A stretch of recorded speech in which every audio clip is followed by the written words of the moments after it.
Hello, this is Kurt Frankum, and many of you know me as the host of the Leading Saints podcast. But Leading Saints isn't just a podcast. We are a 501c3 nonprofit organization, and we strive to create quality leadership content for Latter-day Saints in order to help them be better prepared to lead.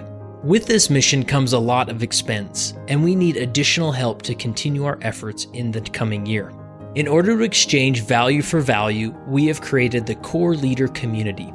To become a core leader, all you have to do is become a subscribing donor, which might be a monthly recurring donation or even a quarterly or yearly donation. For those who become a core leader through a subscription donation, you have access to our core leader library, which includes additional recorded interviews not available to the general audience, access to all virtual summits, discounts on products and conferences, and access to a private Corecast feed where you will hear additional leadership thought and behind-the-scenes happenings. We are a community of leaders making this happen, and we need you a part of this mission. Text the word LEAD to 474747 in order to become a core leader today, or visit leadingsaints.org/donate. Welcome back to the Leading Saints podcast. My name is Kurt Frankum, your old friend and buddy. I will be your host. Now, I say old friend and buddy because I meet individuals all the time and they say, we go on walks together or we do a lot of gardening together, you and I. And I'm like, I'm so glad I'm the one in the MP3 player and the iPhone and not the one pulling weeds. But hey, we're friends here. I'm so grateful to be a part of your life. And when we do meet at some point, I hope you remind me that we're friends, and then I don't have to be so stiff and uncomfortable as I sometimes can be awkward. But hey, if you're new to Leading Saints, you're in the right place because we're about to become friends, right? And do all sorts of chores together. Leading Saints is a podcast where we strive to help Latter-day Saints be better prepared to lead. And we do so in phenomenal ways with phenomenal conversations and discussions. And this is one of them. I got the opportunity to sit down with Elder Dennis Neuenschwander. Now, if that name isn't familiar to you, it's because you were born in the 90s and you don't remember very well Elder Neuenschwander. He was made an Emeritus General Authority, I believe, in 2008. And so he's spoken in conference many times, has a lot of experience in developing and helping develop the church in Eastern Europe. And that's what we talk about. He's actually currently serving as a traveling patriarch. So he goes to the Baltic area of the world, Eastern Europe and whatnot, and about once a quarter, as how I understood it. And he gives several blessings, patriarchal blessings, as many as 4 every day, 4 or 5. Can you imagine? There's many patriarchs listening to this thinking, there's no way, right? And the preparation that goes into a patriarchal blessing is enormous. But, obviously the Lord makes it possible. And we talk about that. But we also just talk about his experience working for the church in Eastern Europe and then being called as a mission president before he actually to this point has never served as a bishop or in a stake presidency, but jumped right into being a mission president and then was called to serve as a general authority in the Second Quorum of the 70 and then later in the First Quorum of the 70. So this is a long interview. And guess what? I'm not sorry about it because it's a fantastic interview.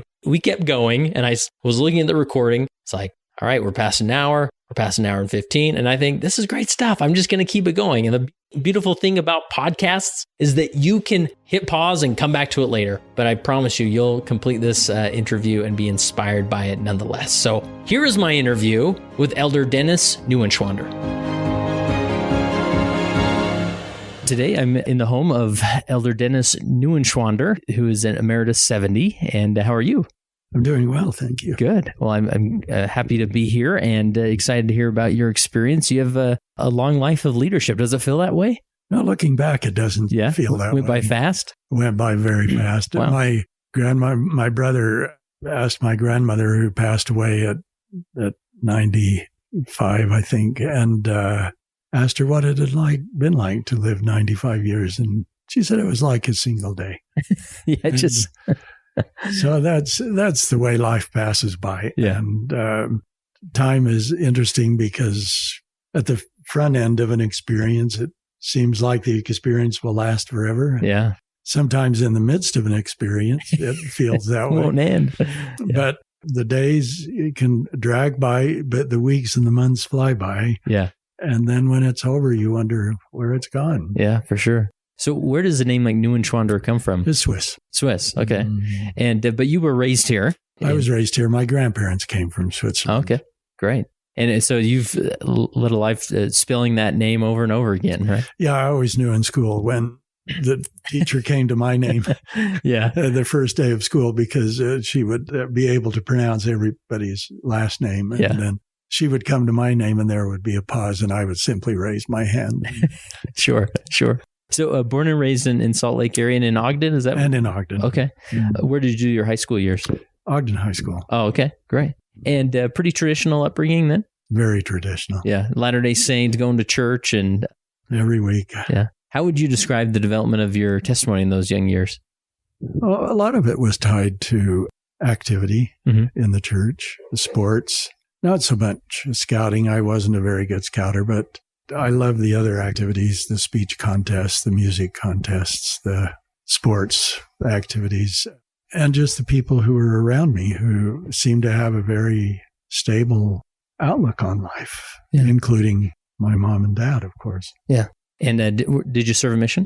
I did. I served in Finland from October of 1959 to April of 1962. And were you hoping for Sweden? Or? No. That's really a nice question, because I had begun to study Russian a little bit. Oh, wow. In the years I was called on a mission, we couldn't go until the age 20. Oh, okay. And in between high school and age 20, I'd taken a few classes at Weber College and was working, just kind of passing time to get to my mission. And once I began studying Russian, for some reason, I had a feeling I'd like to go to Finland. And it turned out that way. Wow. And it's always been a great blessing in my life. Wow. So, and I've heard that the Finnish language is quite difficult to learn. It is difficult. Yeah, it is difficult. It has 16 different cases and 28 different declensional patterns and singular and plural. So it takes a while, with a rather complex verbal system as well. Wow. So, and do you still use that at all? Or? I pray every day in Finnish. You do? And And has that been since your mission? You've done that? Wow. Yeah. Wow. And I'm glad for the gift of tongues, because the Lord understands what I can no longer say, but try to say. Yeah, sure. Well, that's a good practice to keep up. I served a Spanish-speaking mission, but I can't remember when I stopped praying in Spanish, but I definitely did at some point, which is probably unfortunate. Well, I always tell the missionaries, if they'll pray in their mission language, they'll always maintain it. And it may not be as fluent or as comprehensive as it once was, but you'll never forget it. Yeah. And did you learn any other languages in your... Not on my mission, but afterwards, of course, my major language is Russian. And so I spend most of my time. Now, I'm virtually all of my time in Russian. But assignments took me and my family to Germany and to Austria. So I've spent a good deal of time in German-speaking countries. And so I still speak some German. Oh, wow. Enough to... That's great. So it sounds like you've always enjoyed learning languages. It's been a very interesting educational process, the languages, and opened doors of travel and responsibilities that have given me experience.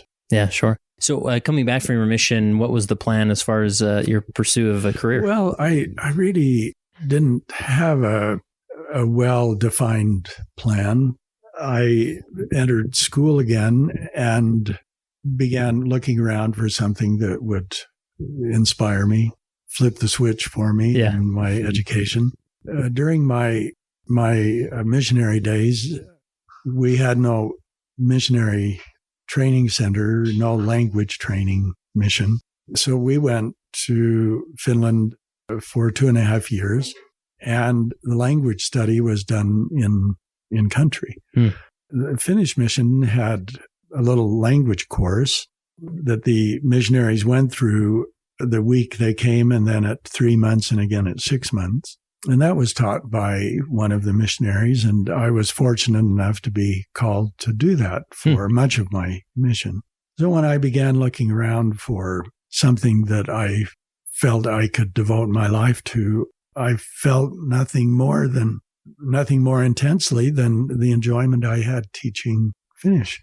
And so I just kept up with my Russian after that and focused my attention on Russian. Nice. So did you go into education then with teaching languages? I had intended to. I received a degree at Weber College and at BYU, and then a master's and a PhD at Syracuse University in New York, with the idea of teaching Russian literature, which I did for 2 years. I held a visiting professor's position at the University of Utah for 1 year and at BYU for 1 year, during which time I became involved with the genealogical department of the church, now family history. And the church was interested in expanding its acquisition programs into Eastern Europe, and I became engaged with that, which led to a foreign assignment in Germany. And from that point, it just seemed like it was one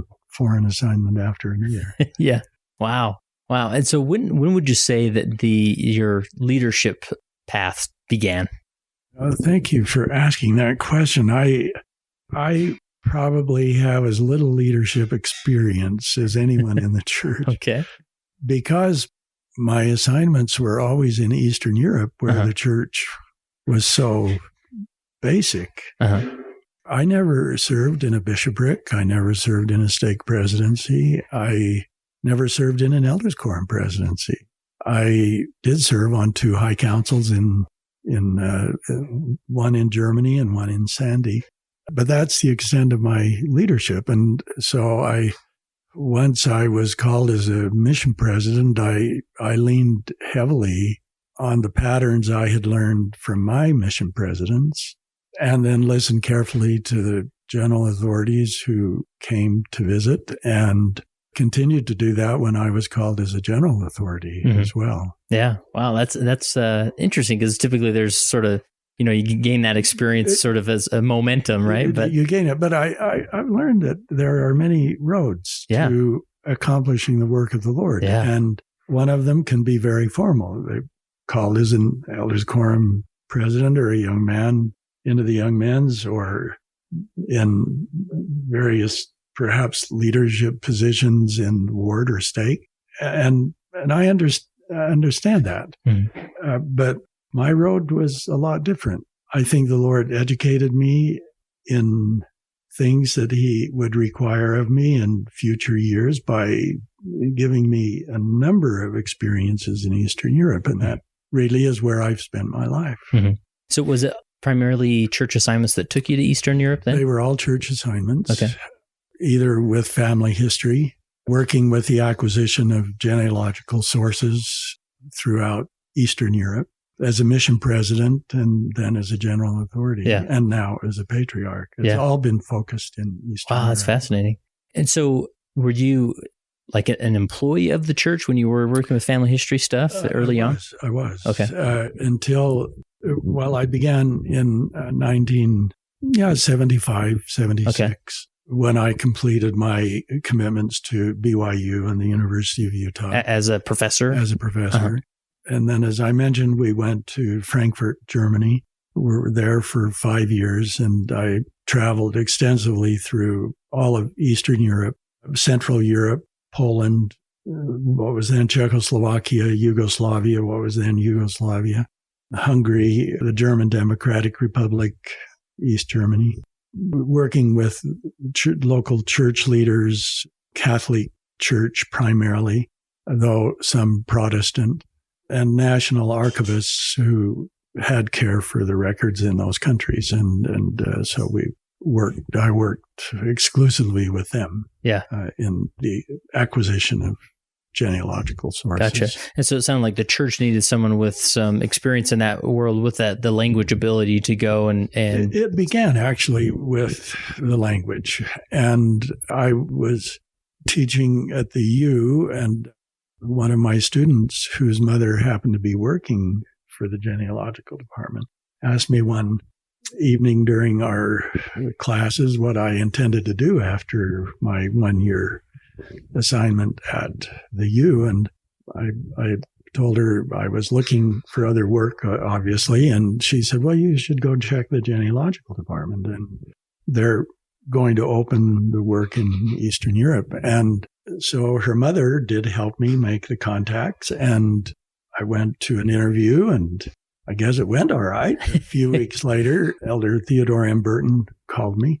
and wanted to know if I would like to work on a presentation for the Russian embassy in Washington on microfilming, which I agreed to do. And within a few weeks, I went back to Washington with others in the department. We made a presentation to the Russian embassy on microfilming. So the beginning was language. And then I was offered a position that then opened up other opportunities. Yeah, for sure. Of course. So when you're offered that position, it was a position where you would need to live and move your family out there?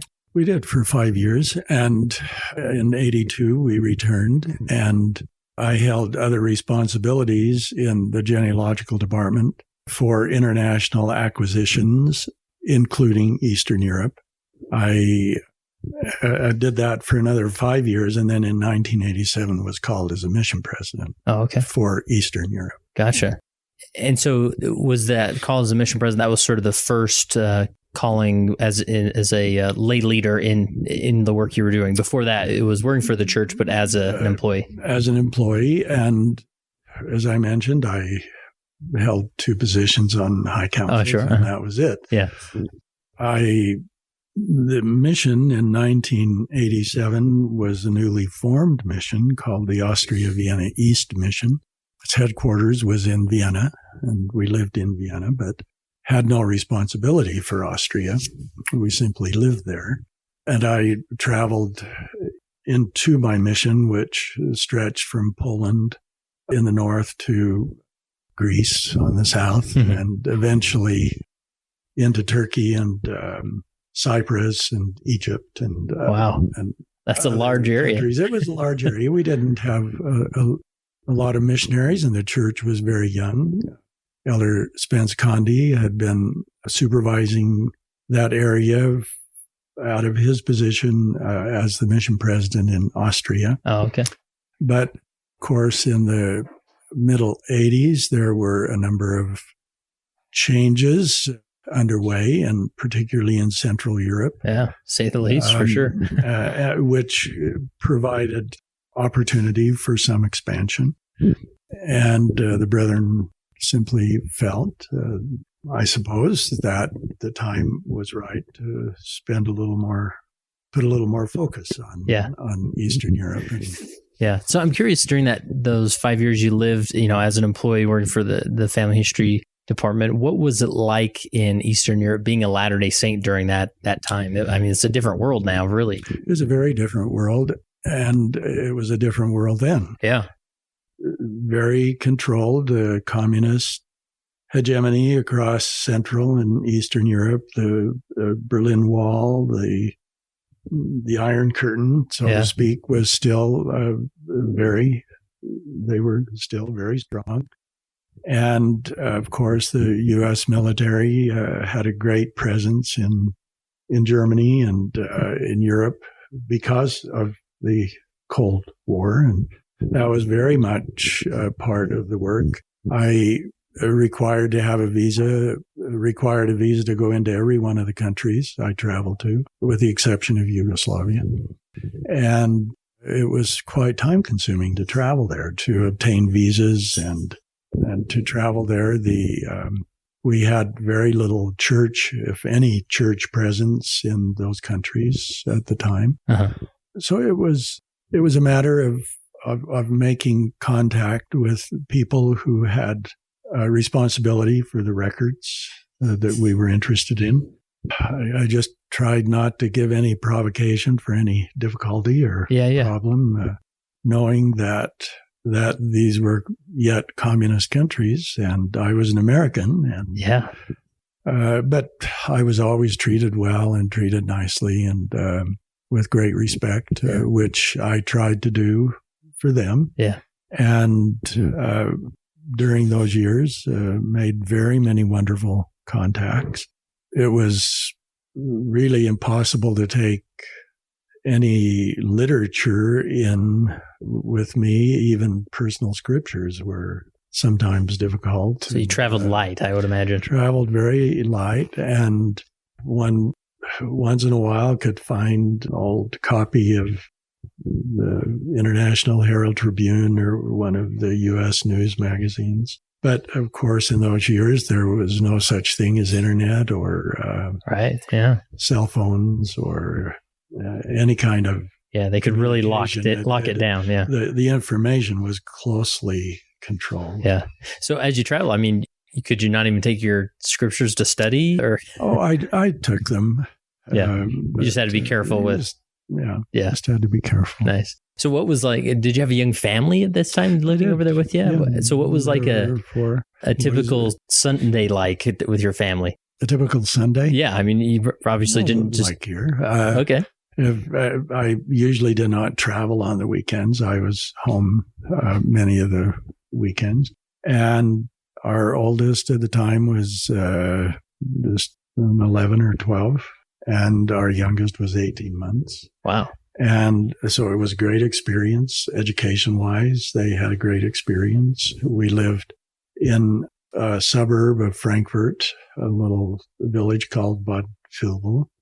And the church owned a street of homes that had been constructed by building missionaries. So we lived there.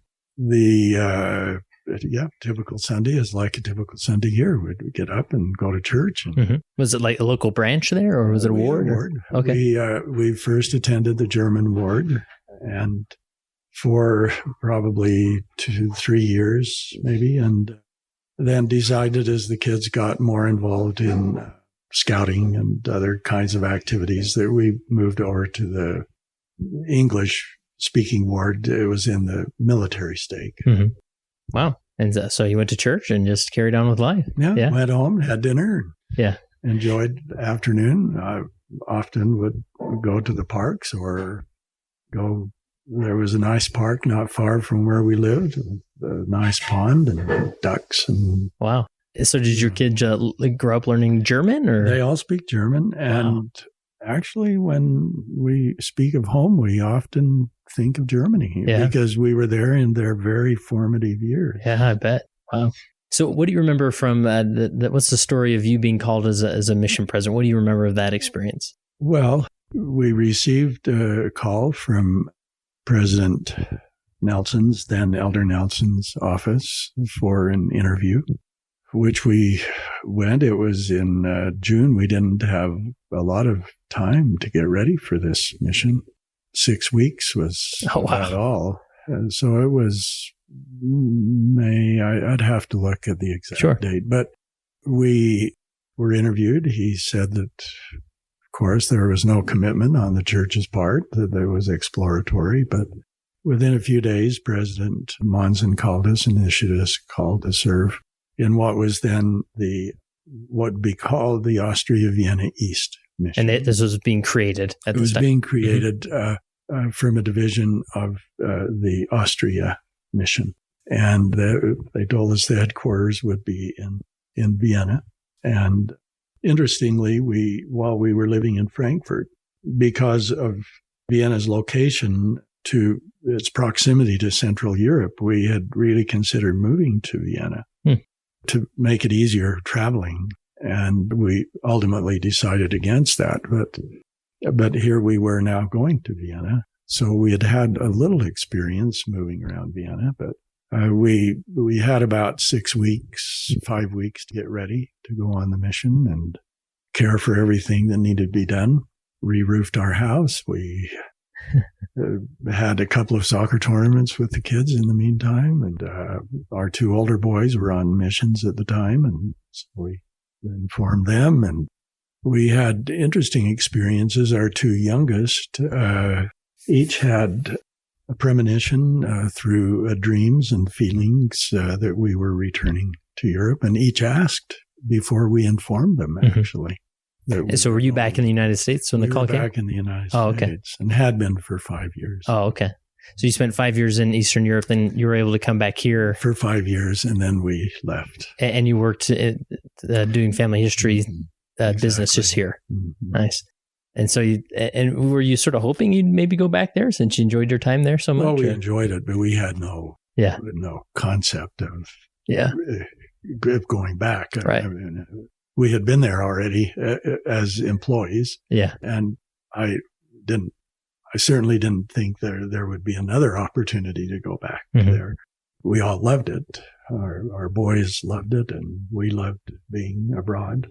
My experience in Finland as a missionary, I feel comfortable in Europe. Yeah.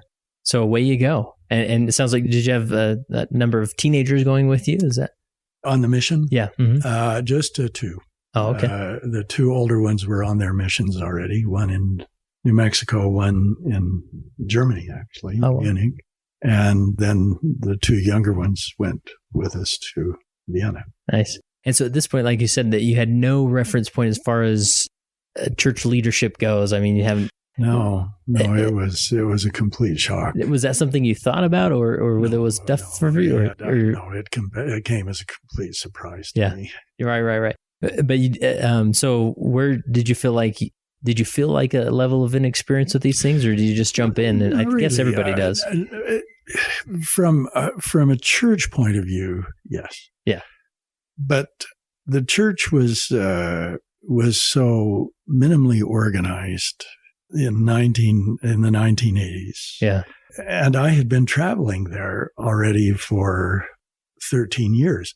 So I was well acquainted with the countries, and I was well acquainted with the missionary couples who were serving. I was well known in the government circles, and wow. So for me, the preparation was not so much leadership as it was perhaps not being fearful of being in Eastern Europe. Yeah, you felt comfortable there, like you said. I felt very comfortable. Another home for you. It was another home for me, and the other things I could learn, and I had good teachers to teach me what I needed to know in terms of the church. Yeah. So anything as far as that transition of beginning as a mission president that stands out in your memory? Well, the mission began with 34 missionaries, only 12 elders. Wow. Everyone else, couples. We had couples in Poland, in Hungary, in Yugoslavia and Greece. We had elders in Yugoslavia, Greece, and in two in Hungary. The church organization was quite simple. So the immediate challenge was, number one, was relationship with the local governments in finding ways to permit a growing church organization and growing church presence. President Nelson, of course, did much of that work along with Hans Rinker in the area presidency. I followed in their footsteps wherever they went. Then I just followed up after they left with making sure that the commitments they made were met. And so part of the work was just what I had been doing with family history, and that was developing relationships and developing trust, getting people to know who we were, what the church was, what it could do. But as and these were years of tremendous change in Eastern Europe. In 1985, Temple in Freiberg had been dedicated. In 1987, our mission was created for Eastern Europe. The Berlin Wall fell, November 8 and 9 of 89. And then, of course, the collapse of the Soviet Union in 1991. So every 2 years, there were major events, political events, that permitted the church to expand its activities. And then that's what we did. Yeah. And so it sounds like in a developing area like that, where the church is developing anyways, that you get a lot of 70s and apostles that are coming and going, sort of building those relationships. And your role is to help maintain those. President Nelson was the one, and Elder Rinker in the area president. Those two were making the initial contacts. Yeah. They were doing that work. My work was dealing with the missionaries, maintaining those contacts, trying to expand upon them. Yeah. Nice. So as far as that, you started with 35 missionaries, and they all came like you knew this is a new mission for all of us, right? New mission for all of us. Yeah. And the challenge was to organize it. For me, the challenge was to make it look and feel like a mission. Yeah. That there was a mission president, there were missionaries, that we would build branches, and all of these had to be in a certain pattern. We couldn't be haphazard in what we were doing. Realizing that these were the first steps, we knew that those first steps had to lead where we needed to go, even though it seemed difficult and maybe even excessive in the beginning to set those patterns. But we had to set those patterns, because if we didn't, we either had to change those patterns at some other time, or at the very least, what we were doing is teaching funny organizational principles to our new members of the church. We had to build a pattern around what we were doing. And that pattern had to be the pattern of the priesthood. Yeah. And so it sounds like that it wasn't, I think, if you were a mission president in Latin America, where it's just that there's so many baptisms happening there, and it's easy to stay focused on baptism. But in your case, it wasn't. Baptisms could maybe get out of control too quickly. They could get out of control quickly. And we found that we had to be very careful with the numbers of people coming to church, because we weren't responsible for the people coming to church. We were responsible for the members who were coming to church. Oh, yeah. And we could have 50 people, 60, 70 people come to a meeting, and you'd say, oh, the church is doing so well. But if we only had 10 members, we had to know where those 10 members were among those 50. Interesting. And that's what we had to look where at. Maybe more established areas, the members sort of just take care of themselves, right? Yeah. Right. Yeah. And was a lot of, as far as like, if you were some of your missionaries, were they more involved in the leadership and establishment of some of those patterns? Or? They were. We had to establish the patterns in the missionaries' lives, first of all, that the Austria-Vienna East mission had to look and feel like a mission. And the missionaries had to feel a responsibility to establishing the pattern of worship among the new members of the church. And as strange as it may sound, even in the use of language. In Yugoslavia, for example, all of our meetings were in English. And when I realized that, I gathered the missionaries together and I said, well, how can you preach the gospel to the people here in Croatia or Serbia if we're speaking English? Then you can only speak about the gospel to those who understand English. And so I told him right there on the spot, I said, no more English. That's it. From this moment on, it will be Croatian in our meetings. Some of them protested about, well, we don't speak Croatian. I said, well, that's your Start learning that. Then you've got to learn it, because we cannot build a church in Croatia on English. Yeah. It has to be Croatian. Wow. And I would imagine, there's so many different countries in what you presided over that you were trying to keep track of a lot of missionaries and languages and processes. It was. I traveled a lot. We had no cell phones. We had no internet. The missionaries were on their own. Yeah. They had to set goals for themselves and pursue those goals. We knew that what we were doing there was establishing the church, but it had to be established in the way the Lord wished it to be established. Yeah. So going back to say you were very intentional of helping the missionaries feel like they were in a normal mission, or on a mission, right? So what did that look like, or how did you go about doing that? As the number of missionaries increased, we divided the cities into proselyting areas, so they felt responsible for an area. We, to the extent possible, we established a mission organization. I never had any assistants, but each country had a zone leader. And I made trips to each country about every 6 to 8 weeks. I could do it. With the amount of travel, it was hard to do it much more quickly than that. But I had regular interviews with the missionaries. I knew that they could not accomplish what they were sent to do unless they had a very clear concept of what it was they were about.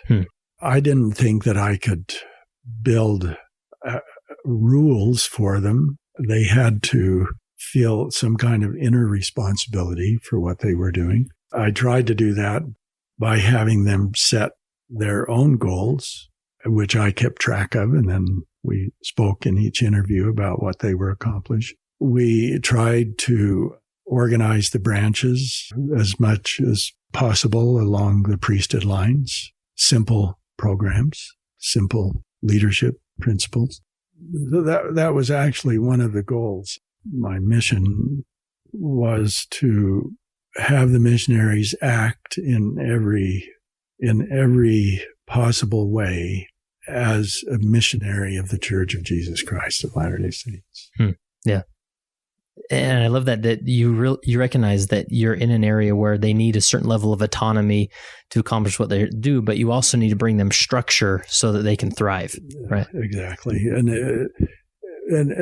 the structure was a challenge too, because there hadn't been a lot of structure. There was a couple and maybe a set of missionaries, so that it was almost like, living with your grandparents. And oh yeah. And we had to get them out into apartments and on their own and feeling independent.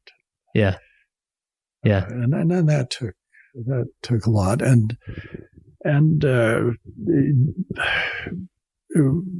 one of the challenges, I had many challenges because the governments of Central Europe were changing very quickly.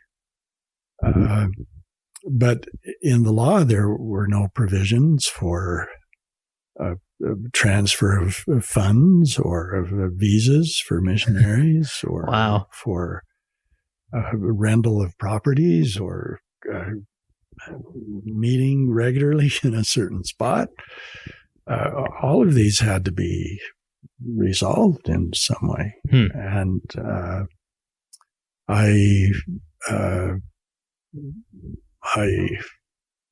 worked on that incessantly. And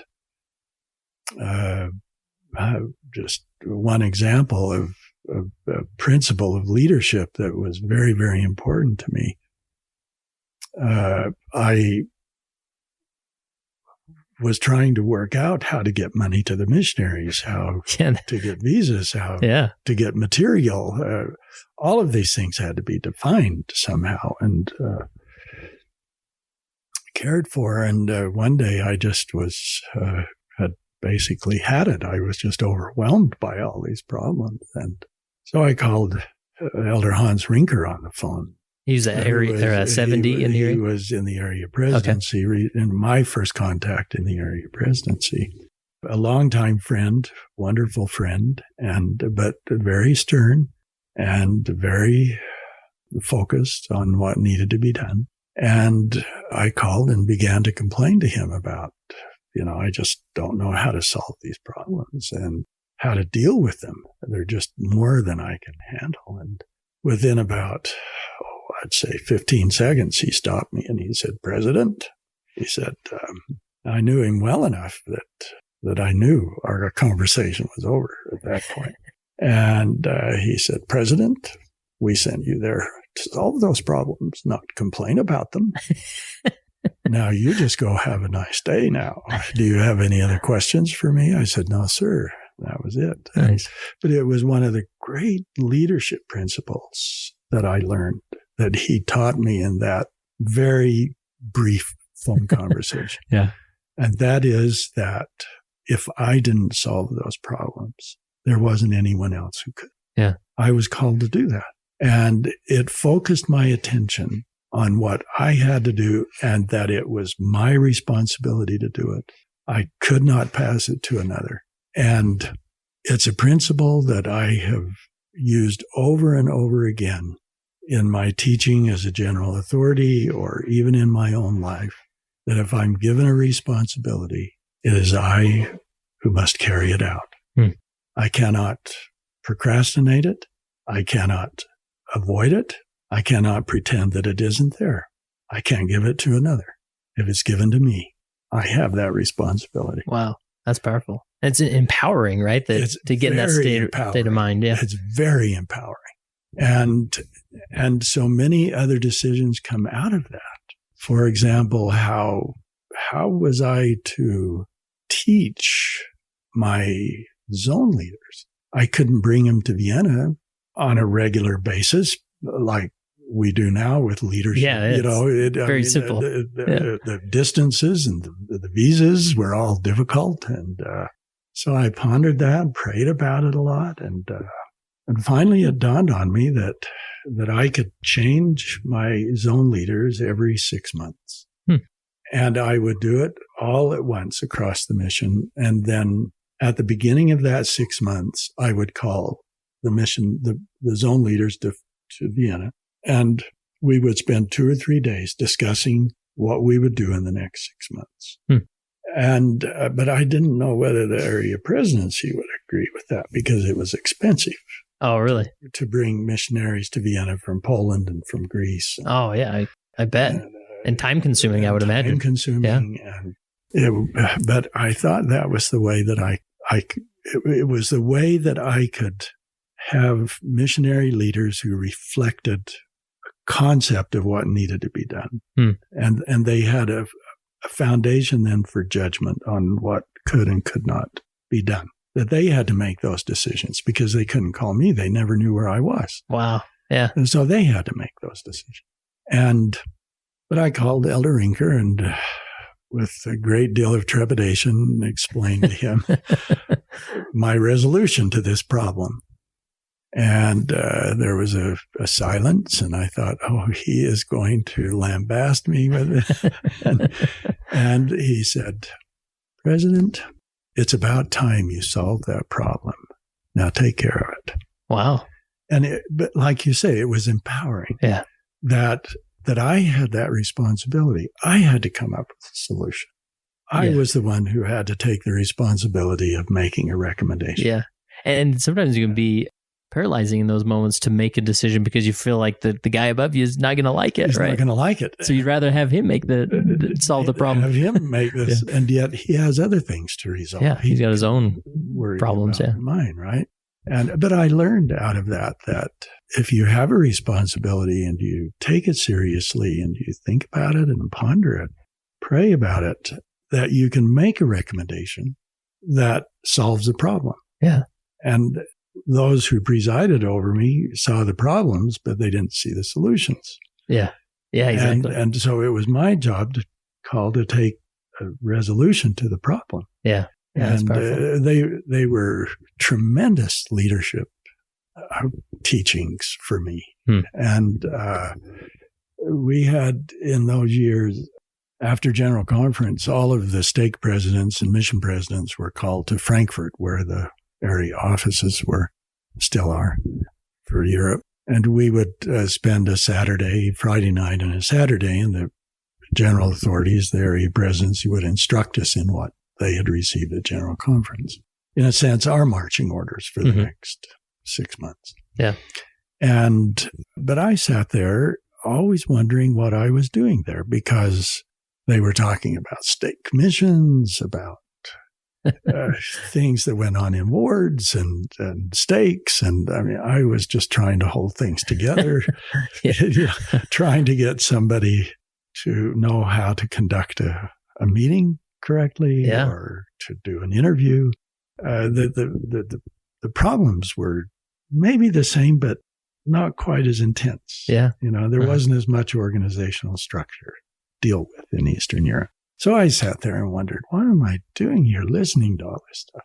And out of that, Elder Carlos Asay said something that just stood out to me. I don't know the context in which he was speaking, but it felt to me like he just addressed those words to me. But he said, brethren, we are builders of the kingdom, not its caretakers. And I wrote that down, and it became a very important part of my leadership training with elders as well as new priesthood leaders, that we were builders of the kingdom. We were not there just to manage things and to keep them running. We were to build on what it was we had received. And these little experiences created an incredible concept in my mind of what had to be accomplished in Eastern Europe in the sense of establishing the appropriate pattern of growth. Yeah. Because as you mentioned, these different, you can be overwhelmed with these administrative tasks of, I just need to make sure all my missionaries have money to feed themselves with, right? You can get caught up, and it sounds like you had so many of those that you can sort of just maintain the status quo of, okay, well, at least all the missionaries are feeding or getting fed. I don't know if they're talking to anybody or teaching anybody, but at least they're fed, and you can get overcome with those. And I even imagine, I remember my time as a bishop here in Salt Lake. It's like you can get so caught up in, okay, are the lights going to be on and the doors unlocked on Sunday? Yeah. But we forget, no, we're actually trying to move the football down the field here rather than just building something. Yeah. That's a powerful principle. To accomplish something. Wow, that's fantastic. And I would imagine going back to those 6 months, every 6 months you'd have a leadership conference with your own leaders. Mm-hmm. That was probably a place you could establish some vision and empower them to say, listen, you may not see me for 6 months, so it's up to you. Here's some principles and go forth, right? And I never went into those meetings with an agenda. Probably that was a poor leadership principle, but I felt that we had to counsel together and decide, because Poland was different from Hungary, was different from Yugoslavia, was different from Greece. Mm-hmm. And yet there were certain fundamental principles that had to be adhered to across the board in all of those missions, but applied in a little different way. Yeah. Perhaps. Wow. And so we just sat around the table for a whole weekend and just discussed where are we going the next 6 months. And there's just a handful of you, right? There were just 4 or 5 of us. Oh, wow. And wow, that was probably some enriching leadership time for sure. For them and for me. Yeah, I bet. Yeah. And probably the inspiration that came was incredible. Anything else from those, I assume it was 3 years that you were? I was actually 4 years. Oh, 4 years. You got a bonus year. I got a bonus year. And any particular reason why that was the case, or? Well, in 1990, which was the termination of my 3 years, we had a number of missions established independently of our mission out of the Vienna East mission. Poland was established as an independent mission. Hungary was, Czechoslovakia was, Greece was. And also in 1989, the responsibility for northern Russia, St. Petersburg, and for Estonia and the other Baltic states went over to Finland from our mission. Oh, okay. I was handling those up until 1989. And then it went over to the Helsinki mission. And so I was left with Yugoslavia. That was it.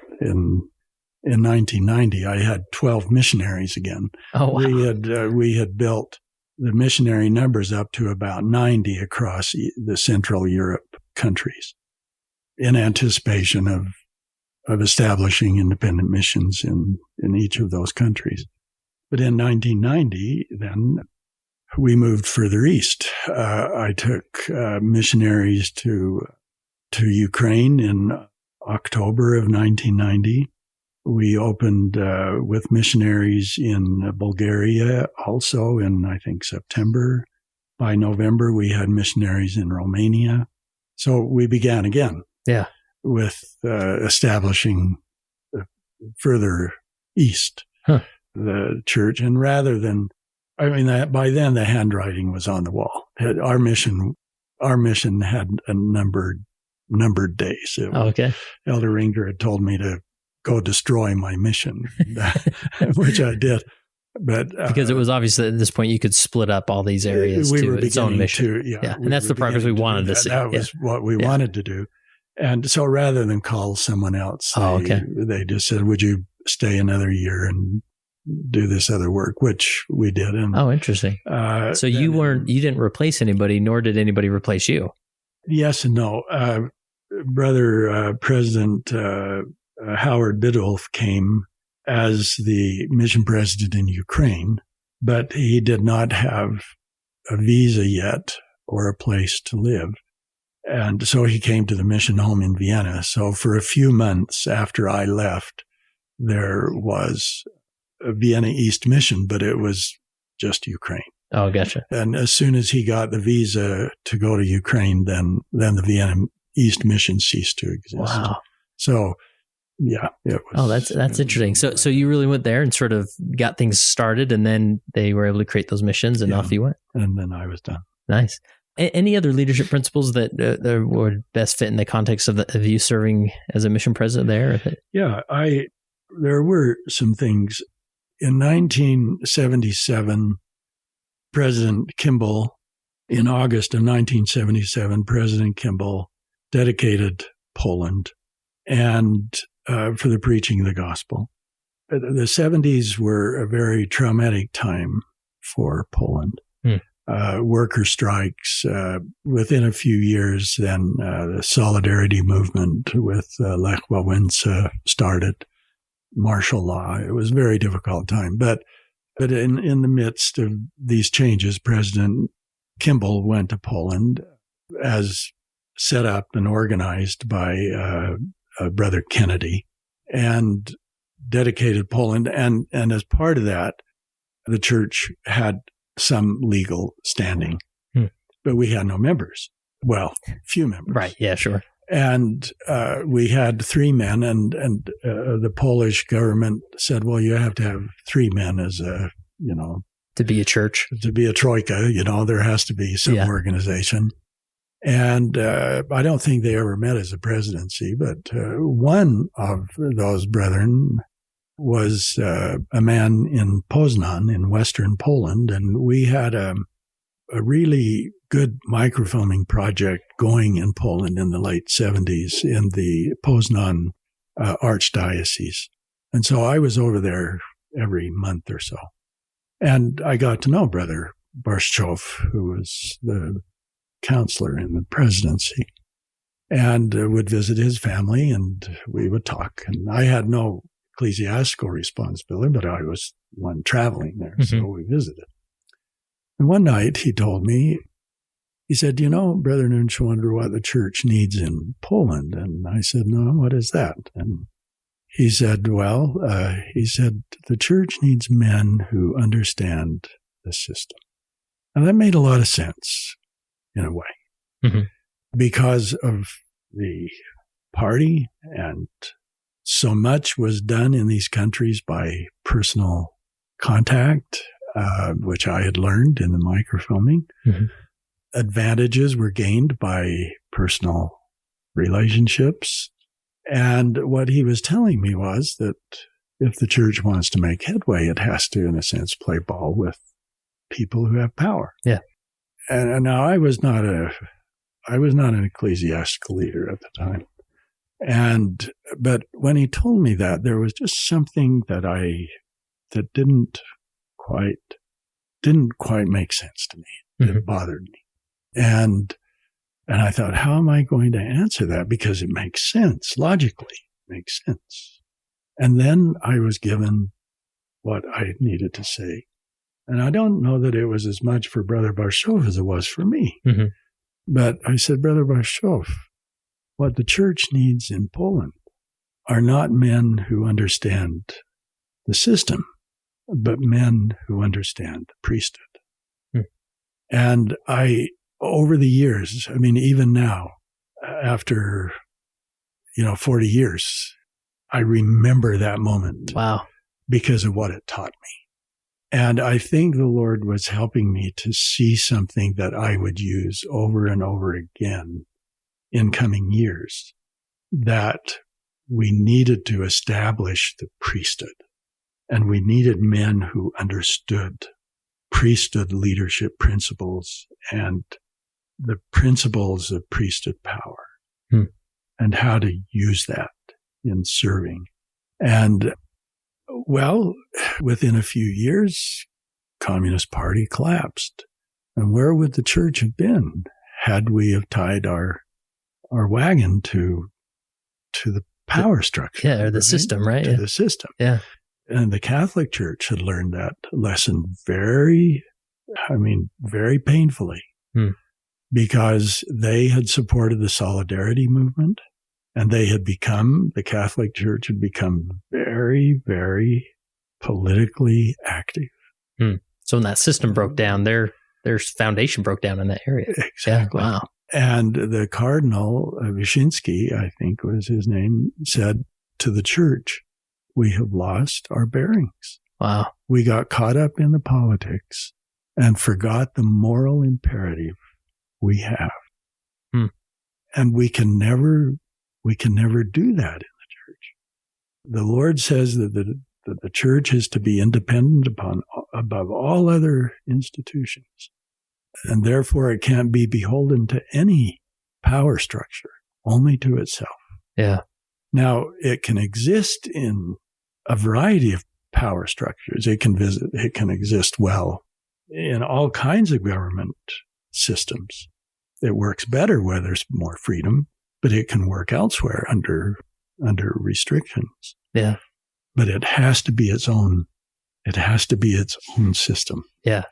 And that little experience taught me something that, again, I used repeatedly in trying to establish a pattern structure of worship in those beginning years of Central and Eastern. Wow, that's powerful. And even now in our own country, as times change and develop and progress, it's sort of tempting, you sort of hear the clamor to, hey, it's a new time. We need to adjust certain things, but it's not about adjusting to the system that we're surrounded by, but always coming back to the priesthood, to the doctrines, and always coming back to the priesthood. Yeah. Because if you don't have the priesthood, you don't have the church. Yeah. You may have a nice social organization. You might have a nice group of people who like getting together, but you don't have the church because it's in the priesthood, in the ordinances and the keys that the church is structured. Yeah. And it can sometimes appear when the system is headed in a different direction. Maybe the church can't flourish during that moment, but we have to stay true to that later on. We have to stay true. Yeah. Yeah. Wow. That's powerful. So you come home from mission after 4 years? Well, I did come home, but only for a couple of weeks. So what happened then? In March, in March of 1991, the kids were out of school, and we were planning to take a long mission tour to take them down through Yugoslavia and Bulgaria and come up through Romania and back to Vienna. Sort of a last hurrah before you ended your mission? Yeah. And fundamentally, they'd been to Bulgaria a number of times. They'd been to Yugoslavia a lot, but they'd never been to Romania. Okay. And I wanted them to see that. So we were going to take their spring break and just do a mission tour in that part of the mission. And President Monson called one night and said, we understand this was in March, and he said, we understand you're going to take a long mission tour. We won't be able to find you. I said, that's probably true. And then he extended a call to me to serve in the Second Quorum of the 70. Oh, wow. And again, not seeing that coming at all. No, in no way. And I returned. We actually were having a birthday party for one of our friends in the mission home. And so I went back and we finished up the evening. And when we were finishing up our day, I asked my wife, I said, how much do you love me? And then she knew exactly what was happening. And she said, who was on the phone? I said, it was President Monson.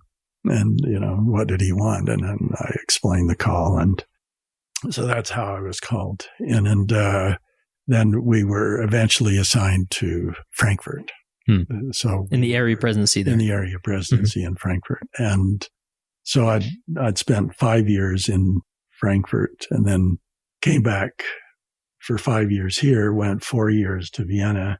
And then the next 5 years we were in Frankfurt again. So how old were you at the time when you were called in as a 70? I was 51, I think. Oh, okay. So you knew you were in, and at that time... No, it was a second quorum call. Oh, that's right. So... yeah, it was... was it 5 years at that point? Well, it was undefined at that point. Oh, okay. But you knew it wasn't until you were 70. Okay. Well, nobody knew that in those years that it was just till 70. Oh, gotcha. That came a few years later. But a couple of years later, then President Monson called me into the first quorum, and that settled the rest of our service life. You could plan a little bit better. Yeah. Nice. So during that time, I mean, there's so much to cover, and you've led quite the vast life here. So any principles or thoughts or experiences coming out of that time as a 70? Yeah, there were a couple of things. July is a month where the general authorities generally take some time for their families.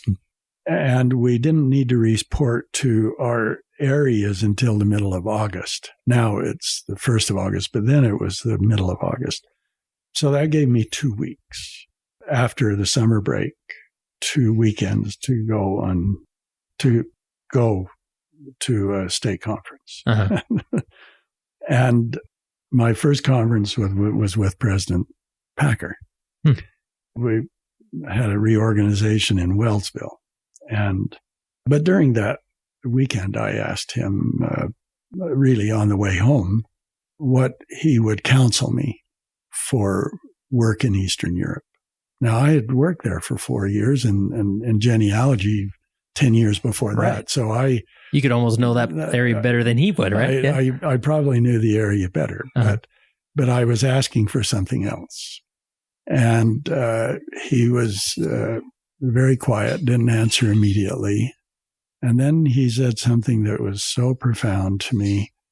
He said, keep them in the pioneering mode as long as possible. In other words, don't burden them with structure that they can't handle.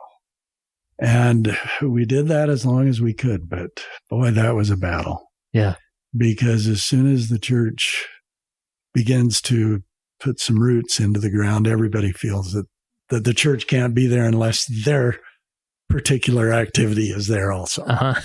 And we just couldn't stop it. It was like the floodgates coming, and that's too bad. We did keep them in the pioneering mode as long as possible, but it wasn't as long as we wanted. And was there any particular way that you did that? Because I would imagine it's easy to sort of measure your success as far as how much structure is being built, right? So is there anything you did to keep them there? Well, we tried to keep the branches fairly small because we had inexperienced leaders. We wanted to build experience in the leaders, but we knew it took time to gain experience. Yeah.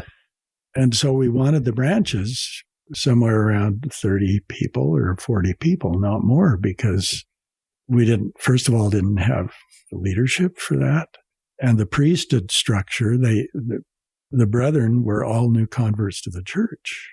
And, just the fundamental ideas of interviews or priesthood progression or, just getting the branch together on Sunday. These were monumental achievements. Yeah, that we take for granted, right? That we take for granted. And sometimes Saturday, the place we had rented would say we decided not to rent to you. They had to fix that.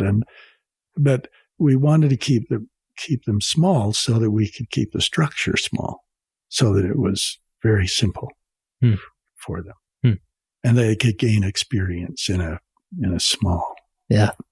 Small branch. Yeah. And so that was one of the things that we did to keep it as simple as we could. We took the auxiliaries, realizing that we had to do something with the auxiliaries, and we tasked our wives with making just a 1-page summary of each auxiliary. And that's what we taught. We didn't use the handbooks. We took the material out of the handbooks, but distilled it to the most basic concepts. You didn't want to overburden them with a big manual, right? Exactly. Yeah. And so there were a number of things that we did, but it was hard to keep the complexity out of it. Yeah. And it's still a challenge in Eastern Europe. Yeah, I bet. The complexity of the church is too complex. Huh. And so that was a challenge. But this advice from President Packer was extremely helpful. Yeah.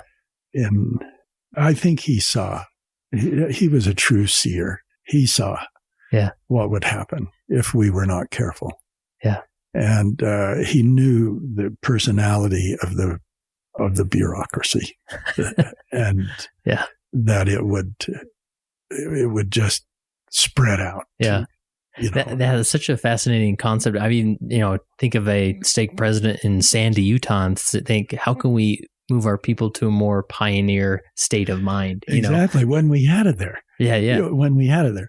And I had a very interesting experience with President Ballard when I came back to Salt Lake in 1996. I was in the Utah South area, and I knew very little about the church in Utah, even though I'd grown up here. I knew very little. So when I was assigned to the Utah South area, I thought, well, there's a great opportunity to learn. And every stake conference, I would go Thursday or Friday and visit every bishop storehouse, every desert industries, every slaughterhouse, the anything the church owned, right? Anything the church owned. Yeah. I went to visit. And it was great lesson for me, great teachings. And we had what we called area leadership training, kind of what we did in Europe, where the area presidency would gather in the area all the stake presidents for a Friday night, Saturday morning session. And a member of the 12 would come. And Elder Ballard came. And this was right after I came back. And we were in Provo. And I was so intimidated by all these brethren who were so accomplished in so many areas of, academics and business, politics, just really acclaimed leaders. And I just thought, what in the world could I even say to them? What am I even doing here? And then President Ballard, Elder Ballard at the time, began talking to them about what they should. And what did he teach them? Read the scriptures. Pray every day. Treat your families well. This is what he taught. And I thought, wow, that sounds familiar. Yeah. And then he turned to me in the middle of all this. He said, Dennis, why don't you come and tell them a little bit about Eastern Europe? And so I went up to the pulpit and I said, brethren, I have to be honest with you. I was really intimidated to come to this meeting today because of your accomplishments. And then I heard Elder Ballard teach you today. And what did he tell you? Read the scriptures. Pray every day. Treat your families well. And I said, that's what I've been doing for 5 years in Eastern Europe, is holding up the Book of Mormon saying, brethren and sisters, this is scripture. We read it. Yeah. And don't forget to pray every day and learn how to treat your families well. And I said, now, I'm not intimidated by you at all. If a member of the 12 can teach you those very principles, and that's what I've been teaching in Eastern Europe now for 10 years, then I can teach you that too. Wow, that's powerful. Yeah. And really comes to mind is as a leader, part of our role is to just simplify the focus, right? Yeah. I mean, because it can be intimidating, especially when you're around these accomplished individuals, but we're all striving to do the same thing. We all have to pay attention to the fundamentals. Yeah, fundamentals are powerful. So I want to definitely touch on your calling now, and it's a unique position of what you do. And anything else before we move on to that I want to make sure we capture it all. I did want to say one thing about President Hinckley. He, for me, still is the image of a leader that I would like to be. And I had a number of experiences, but one I would share. He was planning to come to Russia and had asked me to figure out an itinerary for him. And at a general conference, he called me to his office and we talked about it. It didn't materialize, but in the middle of our conversation, he said to me, "Dennis, do you still speak Finnish?" And I was so overwhelmed by that. Number one, that he would know my name was something special for me. And number two, that he would know that I had served in Finland. And he asked me about it. And I said, "President, I do still speak Finnish." And he said, "Good." And he turned to his secretary and he said, "You make sure before he comes home, he has an assignment in Finland." So he made sure that I got to Finland. But for me, just that he knew who I was, that I was not just, I'm sure I was just one among many, for sure. I think he made everybody feel that way. But I thought, what an incredible characteristic it is of a leader to know those he is leading. And that happened again to me in 1990, in 2006, in 2006, when the Helsinki Temple was dedicated. As I'd been serving as the area president again in Moscow, and it was my responsibility to make sure that our portion of the temple dedication was, proceeding. And the dedication was in October. And in that year, my wife became very ill with cancer and we had to come home. But I went back in September to gather our things up, and President Hinckley said, "Why don't you come to the Helsinki Temple dedication with me?" I mean, he knew my two great loves of Finland and Russia. Yeah. But he only permitted me to speak once. I was the area president up till just a couple of days before the dedication. And Elder Paul Piper then became the area president. And President Hinckley called on him as the area president. Yeah. But what did he do with me? He permitted me to speak in one of the sessions briefly. And then he asked me to read the dedicatory prayer in Finnish in the two following sessions. Oh my goodness. Wow. What an experience. I mean, and then he said, "We'll get you home." And so I just want to pay tribute to President Hinckley. Yeah. For his sensitive leadership. Yeah. They were magnificent. Wow. And they go a long way. I mean, just in the little things, right? Yeah. Just the little things. The little things. Yeah. He paid attention to the little things. Wow. And so when, what year did you reach emeritus status? Joni and I met and were married in 2008. And President Packer sealed us. And I was then granted emeritus status the following year in October of 2009. And I had been concerned about historical sources in Eastern Europe, that we were losing the pioneering experience of the first members. Many were getting older and dying. And so every time a general conference, I would talk with Elder Marlon Jensen about the history of the area and encouraging and hoping that they could do something more to preserve the records in Eastern Europe.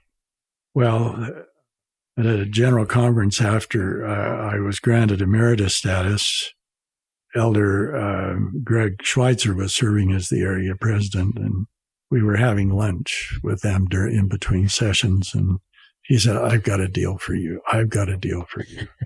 And then he said, we want you and Joni to come to initiate the church history program in Eastern Europe.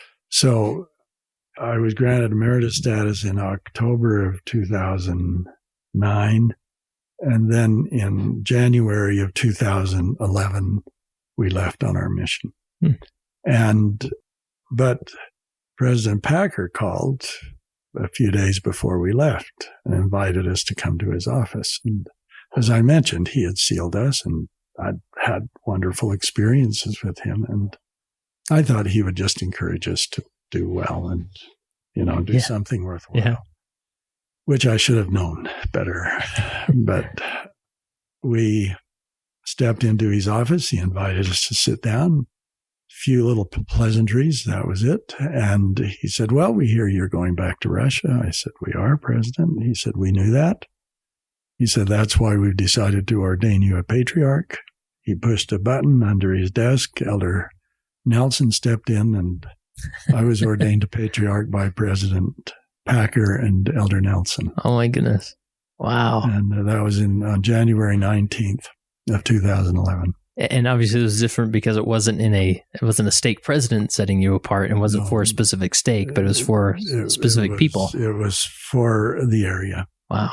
Yeah. And you still hold that calling today? I still hold that calling today. And what is that? I know you travel back there every few months, or? I travel back. This year it's been 2 times, and in years past, it's been 3, sometimes as many as 4 times a year that I've gone back to give patriarchal blessings.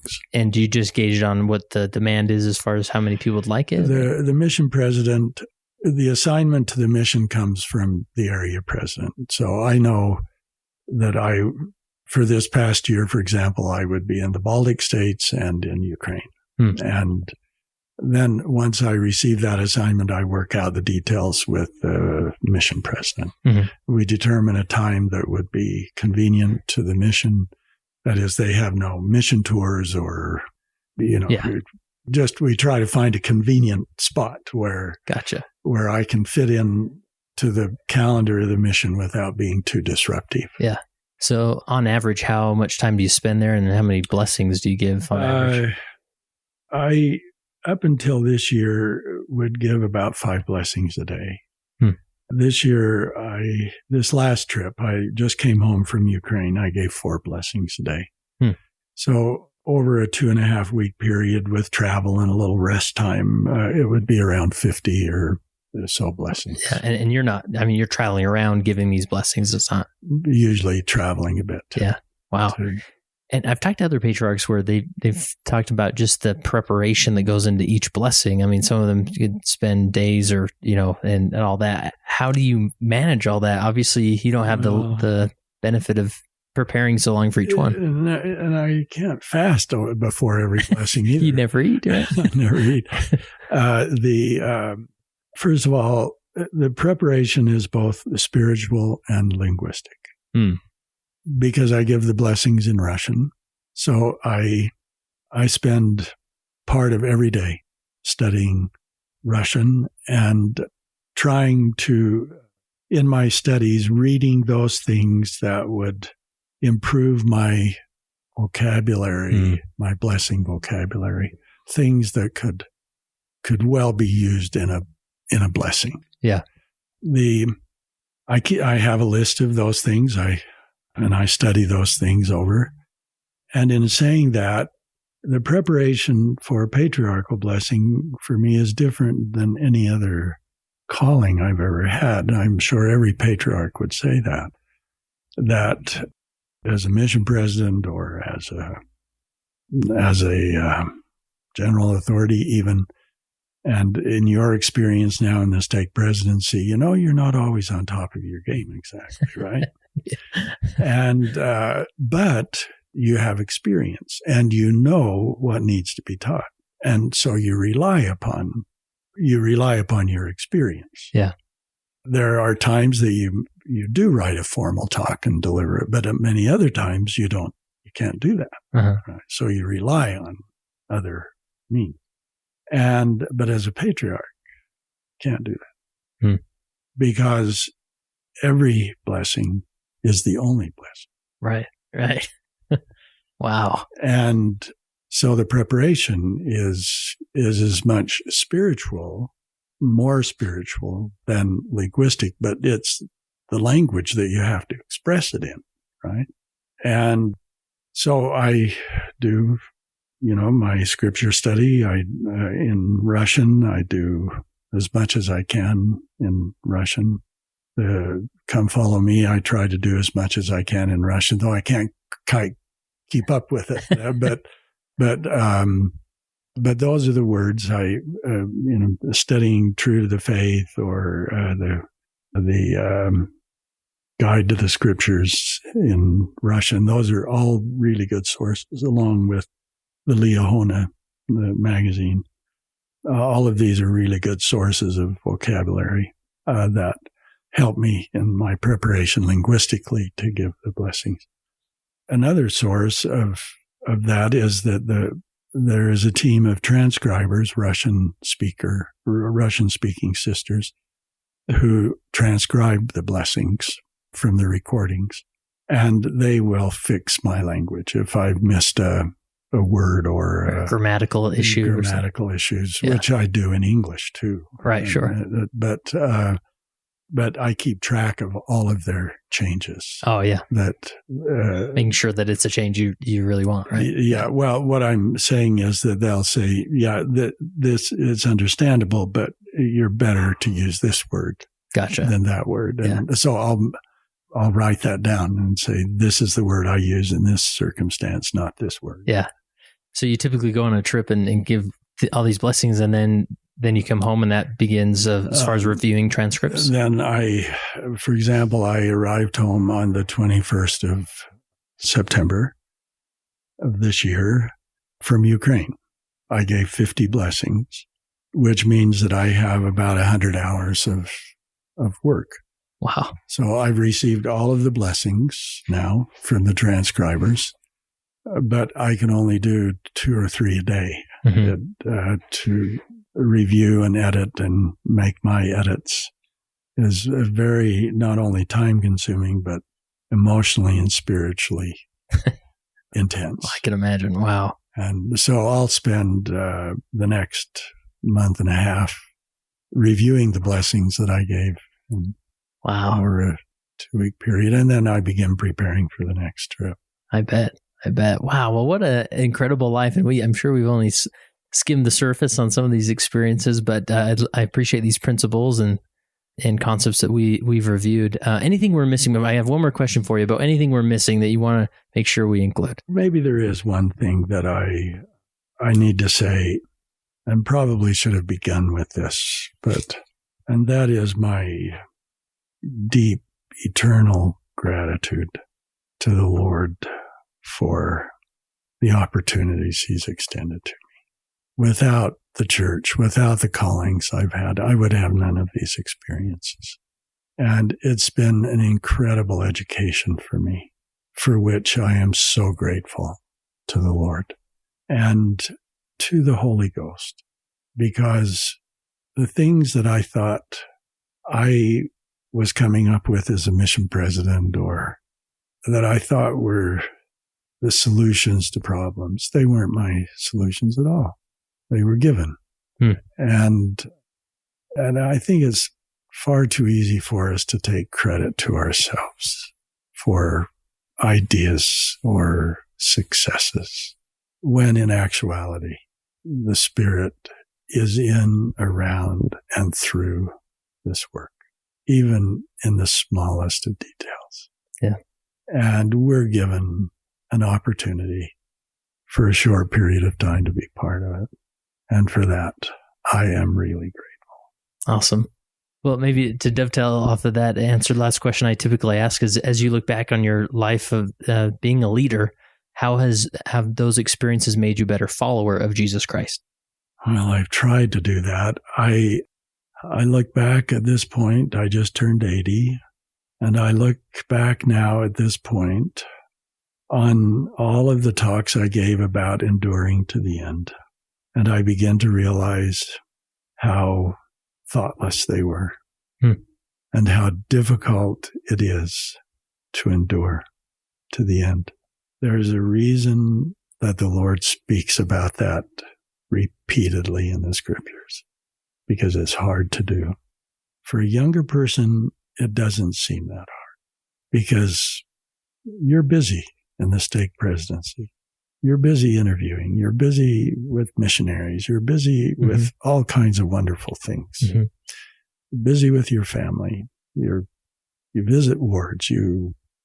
People come to you for help.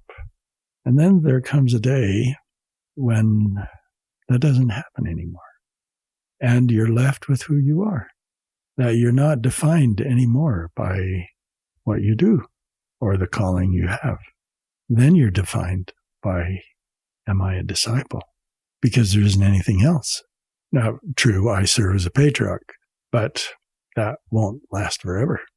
And I may yet have another 10 or 15 years where I'm going to have to endure to the end. And so it's not as easy as it sounds, I've found, to endure and to stand steady at this age any more than it is at any other age. So I try to be a good follower, try to remember the things that I learned, but I can only apply them to myself now. I don't often participate in meetings because that kind of is the work of other brethren now. So I step back and I listen and I learn, and once in a while I'll say something, but now it's very personal, and I have to apply it in a different way than I did when I was traveling about the world as a general authority. Whew. We made it, guys, to the end of the interview, but wasn't it worth every minute? Bless your heart, Elder Neuenschwander. I so much appreciate this, you sitting down with me and going through your stories and the rich leadership principles in this. I mean, so remarkable. It touched my heart, especially when he talked about President Hinckley. I miss President Hinckley so much. I mean, don't we all? That voice and that kindness and just who he was. Man, I miss him. And again, thank you, Elder Neuenschwander. If you know of anybody else I should interview similar to Elder Neuenschwander, I would love to line that up. You can reach out to me at leadingsaints.org/contact, and there we can further communicate and line it up. And remember, text the word LEAD to 474747 and join the core leader community today.